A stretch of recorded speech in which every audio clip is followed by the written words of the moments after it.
So ngayon guys, kasama ko na si Mitch and si Kiara. At ito nga pala ang challenge number 5, round 3 ng Services Challenge. At kagaya ng mga nauna, magbabato-topic muna kayo para malaman nyo kung sino ang mauuna sa challenge na ito. Okay. Dahil si Kiara nanalo sa Bato-Topic Challenge, si Mitch ang magsusot ng headset at si Kiara ang sasagot. Miles, buti nandito ka na, kaya Mitch, mag-ready ka na kasi alam kong ako ang mananalo sa challenge na to. Wait lang. Kaya huwag ka magpakasigurado di pa tapos yung challenge. O tama na yan, Mitch, ikaw muna magsusot ng headset at si Kiara ang sasagot. Ready ka na? Yes. Mitch.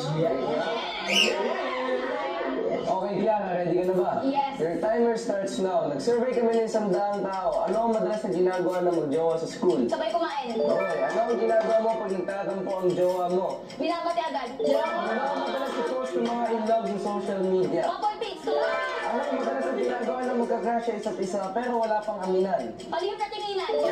Ano ang madalas na ginagawa kapag walang klase? Tulog. So yun guys, nasagot ni Kiara lahat ng 5 questions sa loob ng 25 seconds. Okay, ngayon si Mitch na ang sasagot guys. Okay, Mitch, tanggalin ko na. Oh, Mitch, ready ka na? Go. Okay, your timer starts now. Nag-survey kami ng 100 tao, ano ang madalas na ginagawa ng mag-jowa sa school? Nag-aaral. Ano ang ginagawa mo pag nagtatampo ang jowa mo? Nagsusuyo. Ano ang madalas i-post ng mga in-love sa social media?